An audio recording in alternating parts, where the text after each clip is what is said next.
आज हम मुजफ्फरनगर के उस जगह पर मौजूद है जहां से नाजिम बाजी पूरे जिले में ही नहीं बल्कि पूरे प्रदेश में मशहूर है, जो कुछ ही दिनों पहले जिन्होंने समाज सेवा में अपनी भूमिका अदा की और राजनीति में एक अलग मुकाम अपना बनाया है।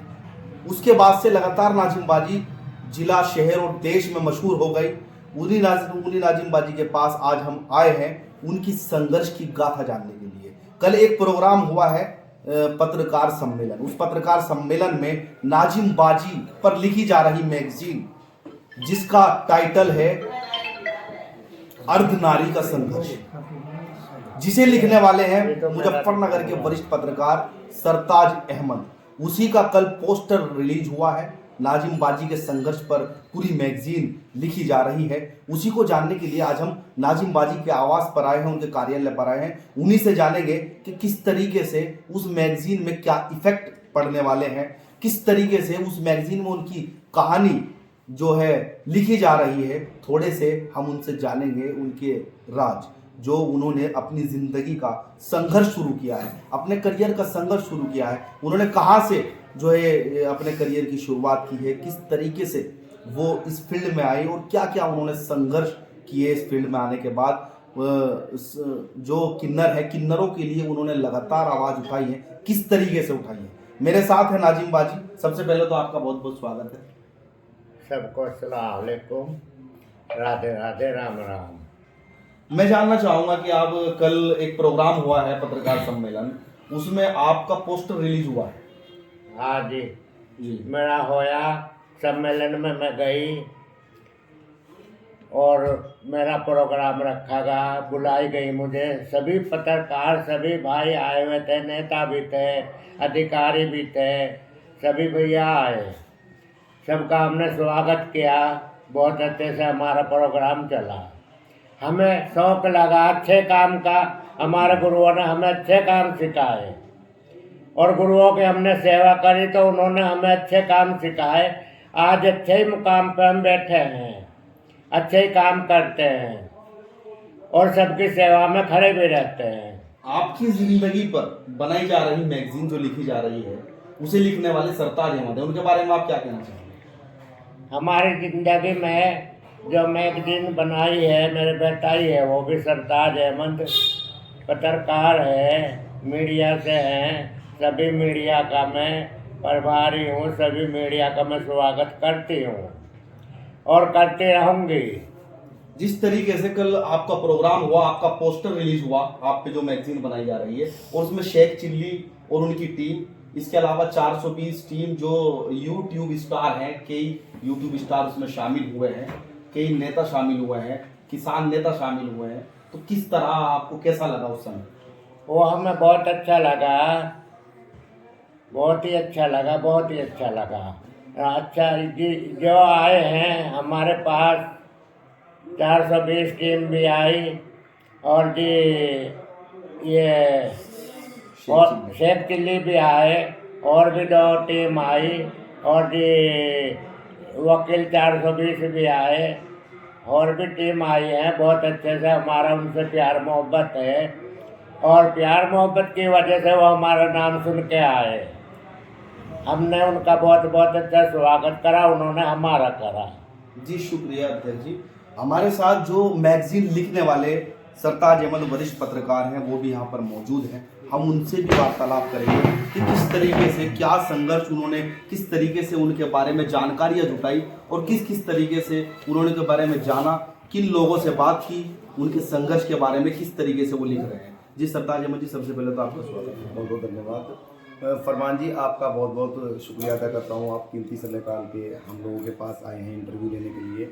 और मैं ये बताना चाहूँगा, जो नाजिम बाजी हैं, राष्ट्रीय किन्नर संघ की राष्ट्रीय अध्यक्ष हैं, उन्होंने जीवन में बहुत मुश्किलों का सामना किया है और काफ़ी सामना करने के बाद उन्होंने एक संगठन बनाया है राष्ट्रीय किन्नर संघ, जिसकी वे राष्ट्रीय अध्यक्ष हैं। वो किन्नर समाज को एक साथ लेके चल रही हैं और वैसे भी तकरीबन कोई 40 साल से जनपद मुजफ्फरनगर के अंदर नाजिम बाजी गरीब लोगों का साथ दे रही है, गरीब लड़कियों की शादी कराती हैं, हर गरीब के दुख सुख में खड़ी रहती हैं। तो किस तरीके से आपने जानकारियाँ जुटाई हैं, जो संघर्ष की कहानी है, आप मैगजीन में तो लिख ही रहे हैं, लेकिन थोड़ी बहुत हम भी जानना चाहेंगे, अपने दर्शकों को दिखाना चाहेंगे कि किस तरीके से नाजिम बाजी ने संघर्ष किया है, क्या शुरुआत हुई है उनकी ज़िंदगी की, किस तरीके से वे मतलब इस फील्ड में आए हैं और क्या उनका ज़िंदगी में संघर्ष रहा है। देखिए फरमान जी, मैं आपसे बताऊंगा, जब एक घर में बच्चा पैदा होता है तो माँ बाप को बड़ी खुशी होती है कि हमारे यहाँ लड़का पैदा हो गया या लड़की पैदा हो गई। उसके बाद भी जब अचानक से ये पता लगता है कि हमारा बेटा एक किन्नर है, और इस समाज में मैं उन लोगों को कहना चाहूँगा जो किन्नर का सम्मान नहीं करते, क्योंकि किन्नर भी देखो एक इंसान है और किन्नर के पास भी एक दिल है। नाजिम बाजी की कहानी शुरू होती है कैराने से। नाजिम बाजी ने कैराने के किसी गाँव में, ये तो मुझे नॉलेज नहीं, वहाँ पर जन्म लिया था और तकरीबन 8 साल की थी नाजिम बाजी। तब उनके परिवार वालों को पता लगा कि नाजिम बाजी एक किन्नर है, तो नाजिम बाजी को उनके ही परिवार में एक किन्नर के हाथ में सौंप दिया था। देखिए कितनी मुश्किलों का सामना करना पड़ा होगा नाजिम बाजी को बचपन में और नाजिम बाजी के परिवार को, कि एक बच्चे को किन्नर के हाथ में सौंप देना। उसके बाद नाजिम बाजी का थोड़ा थोड़ा जीवन बढ़ता गया, उम्र बढ़ती गई, तो वो जिनके पास में रहती थी वो भी एक समाज सेवी थी, बहुत अच्छी समाज सेवी थी। उनका नाम तो मैं जानता नहीं हूँ, लेकिन सुना है मैंने, बहुत अच्छी समाज सेवी थी वे। तो नाजिम बाजी भी अपने गुरु के ही, जैसे उनके गुरु रहते थे ऐसे ही रहती आ रही, और उन्होंने उन्हीं से सब कुछ ये संस्कार सीखे हैं और गरीब लोगों की मदद करनी शुरू कर दी और गरीब लड़कियों की शादी करानी शुरू कर दी। फिर इन्होंने सोचा कि किन्नर समाज के लिए भी कुछ किया जाए, क्योंकि देखिए फरमान जी, किन्नर समाज में बहुत अत्याचार होता है। जो गद्दी नशीन किन्नर होते हैं वो भी उन्हीं शरण में लिए जा रहे हैं, जो वैसे किन्नर होते हैं वो भी उन्हीं में लिए जाते हैं। अच्छा, इसकी पहचान तो जो नाजिम बाजी ने संगठन बनाया राष्ट्रीय अध्यक्ष से वही कर सकती हैं कि भाई कौन किन्नर है कौन नहीं है। कुछ समय से मैं भी देख रहा हूँ और आप भी देख रहे हैं पत्रकार साहब, आप भी एक वरिष्ठ पत्रकार हैं, कि किन्नरों को लेके बहुत झगड़े विवाद हो रहे थे, तो सब नाजिम बाजी बैठ के सुलह करा देती सभी किन्नरों का। तो नाजिम बाजी ने अचानक सोचा, ये फैसला लिया, नाजिम बाजी की टीम ने भी फैसला लिया कि क्यों ना एक किन्नर समाज का संगठन बना लिया जाए। तो नाजिम बाजी ने जो है 2022 के लगभग राष्ट्रीय किन्नर संघ बनाया है। उसमें खाली किन्नर ही नहीं, युवा मोर्चा भी है, महिला मोर्चा भी है। तो नाजिम बाजी इस तरह लेके संगठन, किन्नर समाज का संगठन बना लिया जाए। तो नाजिम बाजी ने जो है 2022 के लगभग राष्ट्रीय किन्नर संघ बनाया है। उसमें खाली किन्नर ही नहीं, युवा मोर्चा भी है, महिला मोर्चा भी है।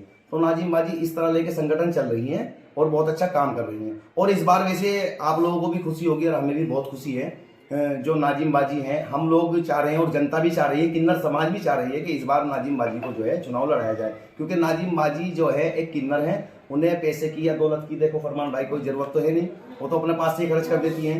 अगर किसी के प्रोग्राम में ऐसे भी जाती हैं तब वहाँ पैसे खर्च कर जाती हैं। कोई गरीब आदमी है उसकी लड़की की शादी के लिए ऐसे देती है। तो चुनाव लड़ने का अधिकार है नाजिम बाजी को, और मैं तो जनता से भी अपील करूँगा कि इनका ज़्यादा से ज़्यादा सपोर्ट करें और सम्मान करें। देखिए सरताज जी, जो अर्धनारी का संघर्ष आप मैगजीन लिख रहे हैं वो तो पूरी जानकारी उसमें पढ़ ही लेंगे, आपने थोड़ी थोड़ी बात बता भी दी है कि उसमें क्या आने वाला है। लेकिन मैं जानना चाहूँगा, मेरे दर्शक भी जानना चाहेंगे कि ये मैगजीन कब आने वाली है। ये मैगजीन 1 महीने के अंदर अंदर फरमान भाई तैयारी चल रही है, मैगजीन आने वाली है। पोस्टर जो है कल हमने अमन के सिपाही का एक प्रोग्राम था उसमें रिलीज कर दिया है, और 1 महीने के अंदर अंदर इंशाल्लाह मैगजीन भी मार्केट में आने वाली है। ठीक है, बहुत बहुत शुक्रिया हमसे बात करने के लिए। हमारे साथ यहाँ मजदूर किसान यूनियन के नेता भी मौजूद हैं, शाह आलम, जो कल प्रोग्राम में अतिथि के तौर पर मौजूद भी रहे और उन्होंने पूरा माजरा वहीं पर देखा है जब पोस्टर रिलीज हुआ। उस समय जो लोगों की भीड़ थी वहाँ पर, और इसके अलावा जो यूट्यूब स्टार, इसके अलावा अलग अलग जगह से पत्रकार, समाज सेवी और राजनीतिक शख्सियत आई हुई थी, उन्हीं की मौजूदगी में सारा मामला हुआ है। तो उनसे हम जानेंगे किस तरह का प्रोग्राम हुआ है, कल पोस्टर रिलीज हुआ है। जी, सबसे पहले तो आपका बहुत बहुत शुक्रिया, वो बहुत बहुत स्वागत है भाई। सबसे पहले तो सभी मीडिया पत्रकार बंधु जो आपकी टीम है उनका सबका धन्यवाद। अच्छा, मैं जानना चाहूँगा, दर्शक भी जानना चाहते हैं कि कल का जो प्रोग्राम हुआ है, पोस्टर रिलीज हुआ है नाजिम बाजी की मैगजीन का, अर्धनारी का संघर्ष, तो इस पर आप क्या कहना चाहेंगे, किस तरह की प्रतिक्रिया देना चाहेंगे। जो हमारा संगठन है भारतीय किसान मजदूर संघ मोर्चा, नाजिम बाजी जो है राष्ट्रीय किन्नर संघ की राष्ट्रीय अध्यक्ष हैं और इसी के साथ वो हमारे मोर्चे की संरक्षक है। तो अर्धनारी जो है बहुत कहना बहुत आसान है, लेकिन इसका जो महत्व है वो बहुत ही कठिन और बहुत ही गहराई में इसका मामला है। नाजिम बाजी का जो जीवन है वो बहुत लंबे समय से जो है संघर्ष में रही है, और वो आज जो सेवा कर रही हैं वो आज सेवा सब समाज की कर रही है। किन्नर समाज की नहीं, पूरे किन्नर समाज की गरीब सब समाज की सेवा में लगी हुई हैं।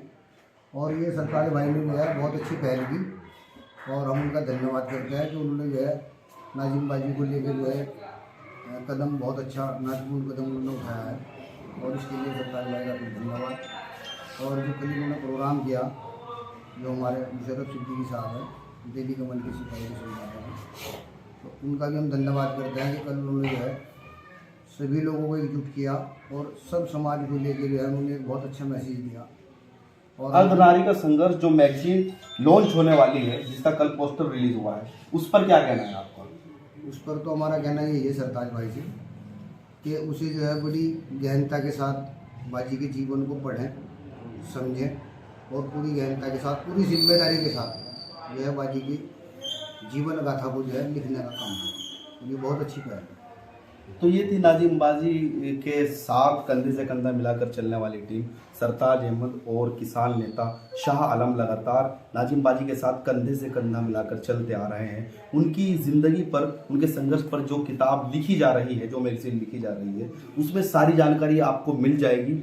वो अगले महीने लॉन्च होने वाली है। आप उसमें पूरी जो इनकी ज़िंदगी का संघर्ष है नाजिम बाजी के, वो पूरा संघर्ष आप उसमें पढ़ सकते हैं। आप सभी जानते हैं, सबको पता है कि एक अर्धनारी का जो जीवन होता है वो किन किन जो है मुश्किलों का सामना करके उन्हें समाज में जीना पड़ता है।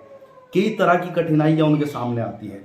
तो ये थी पूरी बात नाजिम बाजी की, और आगे आने वाले एपिसोड में हम दिखाएंगे जिस समय मैगजीन लॉन्च होगी, तो उस समय हम आपको एक और एपिसोड में आप पूरी जानकारी देंगे। तब तक के लिए धन्यवाद।